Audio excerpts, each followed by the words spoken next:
il nuovo quotidiano online. Semplicemente radiolibertà.net.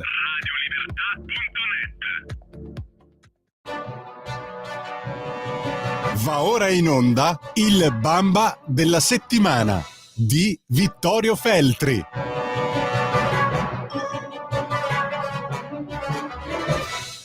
Buongiorno a tutti e bentornati al Bamba della settimana, l'antipremio per eccellenza che assegna per noi il direttore Vittorio Feltri, che dovrebbe già essere in collegamento. Ci sei, direttore?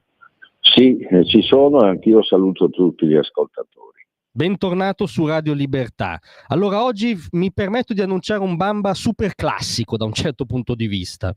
Sì, è vero, perché questa settimana non abbiamo avuto nessuna difficoltà a scegliere la persona a cui assegnare l'ambito premio Bamba, ossia mi riferisco alla signora Boldrini, che già fu presidente della Camera nella scorsa legislatura e si distinse per faziosità, ma a questa volta l'ha combinata veramente grossa, per cui non esitiamo ad assegnarle il Bamba.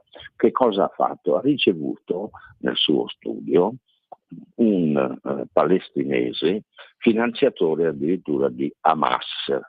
Pare che questo, anzi pare, è accertato che questo signore che ha ricevuto abbia finanziato i terroristi con una cifra cospicua. Gli americani gli hanno inflitto giustamente una grossa multa che dovrà pagare, o forse ha già pagato, questo non lo sappiamo con certezza. Insomma, questa signora ha ricevuto questo mascalzone, chiamiamolo pure così, che non esita a finanziare i terroristi, e lei lo ha ricevuto in pompa magna nel suo studio. Hanno conversato amichevolmente e d'altronde sappiamo che la Boldrini è di sinistra, ma non è una sinistra tenue, diciamo, è una sinistra battagliera, quella che io insomma definisco comunista, magari esagerando, ma non siamo molto lontani da questo concetto.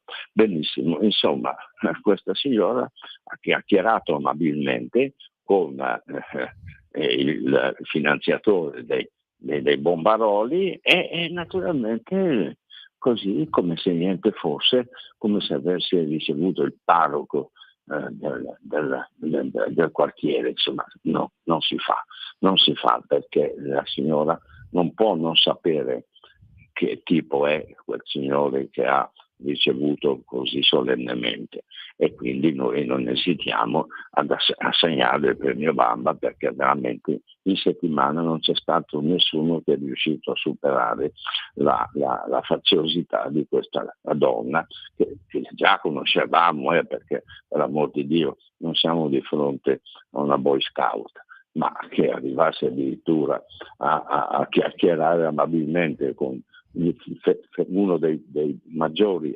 azionisti, diciamo così, di Hamas. Questo ci ha scandalizzato.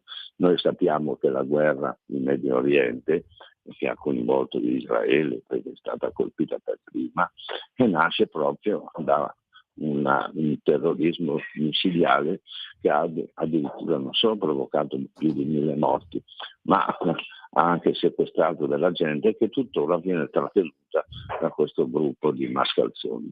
Benissimo, quindi cara Boldrini, beccati sto Bamba, fanne il tesoro e cerca di evitare in futuro di farti segnalare per dei gesti che sono veramente sconsiderati e che diciamo sono anche preoccupanti. Sì, questa settimana un Bamba per distacco, mi permetto di dire. Sì, sì.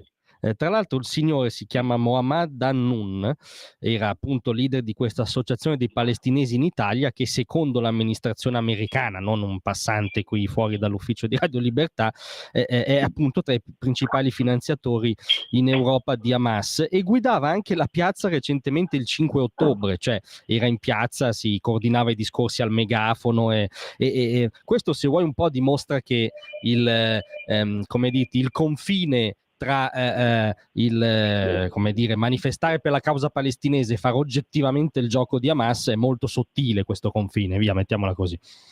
Sì, è molto sottile, ma diciamo è anche appariscente, perché santo Dio, uno che financia i terroristi, insomma, io non mi fiderei, non lo riceverei in pompa magna, non lo inviterei a casa mia neanche a bere l'aperitivo, ma per l'amor di Dio, no, non si tratta con questa gente, perché lo sappiamo che cosa ha combinato. Sono terroristi dichiarati, insomma, e tanto è vero che le loro opere giustificano la nostra presa di posizione, perché caspita, quello che ha combinato Hamas lo sappiamo tutti e quindi non possiamo far finta di niente, mentre la Boldrini addirittura lo ha ricevuto, come dicevo prima, in pompa magna. È uno scandalo e quindi si becchi Bamba, che è più che meritato. Decisamente. Tra l'altro lei è stata interpellata dal Corriere della Sera e ha ricostruito la cosa così. Annun mi cercò tramite la mia segreteria, disse che si trovava già in Parlamento, già questo è inquietante, cioè questo signore girava in Parlamento, e mi propose un incontro in cui mi espresse la sua preoccupazione per la libertà di stampa nei territori occupati. Cioè un finanziatore di Hamas era molto preoccupato per la libertà di stampa, ma soprattutto la sua segreteria, insomma, allora mi sembra un po' scarsa se non ha fatto le verifiche minime, no, su questo soggetto che si aggirava in Parlamento. Sì, guarda, questo caso è ai limiti della psichiatria, perché qui veramente non si capisce perché mai questo frequenti il Parlamento e poi addirittura venga ricevuto dalla ex presidente della Camera, e ricevuto non così. No, si sono trattenuti, hanno chiacchierato, io poi non so che cosa si siano detti, ma comunque quando parli con un terrorista io credo che non si possa sorvolare sulla sua attività. No, tra l'altro la Boldrini è recidiva perché quando era ancora presidente della Camera, quindi se vuoi ancora più inquietante, invitò a un convegno che aveva organizzato un signore che si chiamava Shavan Jabarin, che era condannato per terrorismo. L'ambasciata israeliana si dichiarò scioccata, e di lui la Corte Suprema israeliana aveva scritto che agisce come Dr. Jekyll e Mr. Hyde, a volte come amministratore delegato di una ONG, a volte come terrorista. E insomma mi sembra un po' recidiva la signora, ecco. Sì, in effetti i precedenti, io ho accennato all'inizio della nostra chiacchierata, diciamo che non danno nessun tipo di garanzia sulla serietà della signora Boldrini, anche perché caspita, quando ricevi uno che è notoriamente un finanziatore del terrorismo, dovresti vergognarti. Sì, esatto, e non rilanciare, diciamo, il Corriere della Sera. Hai ragione. Insomma è così. Purtroppo anche questa settimana abbiamo dovuto scegliere uno che si è segnalato, diciamo, per quella che io considero una scorrettezza grave. Molto grave. Ti sottopongo quest'ultima osservazione, una cosa che mi ha colpito. Laura Boldrini, no?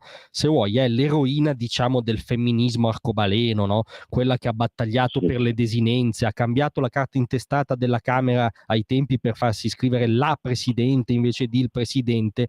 Ma insomma, e poi riceve dei signori che non credo abbiano nel femminismo la loro stella polare, cioè no, non è che le donne a Gaza se la passino bene. Mi sembra una contraddizione, no? Che cosa ne pensi? Sì, no, è una contraddizione stridente, anche perché noi sappiamo come vengono considerate le donne in certi paesi, no? Sono considerate come delle schiave, degli stracci, e quindi la Boldrini non si capisce come possa trovare piacere a conversare con uno che finanzia la gente che poi terrorizza non soltanto tutta la collettività, ma anche e specialmente le donne che continuano a essere delle schiave mostruose. Quindi se vuoi è un Bamba anche femminista la Boldrini, che è il colmo della beffa, diciamo. Sì, siamo arrivati a questo limite. Va bene. Assolutamente sì. Grazie. Ti ringraziamo molto, direttore. A settimana prossima. A settimana prossima. Ciao. Ciao. Avete ascoltato il Bamba della settimana di Vittorio Feltri.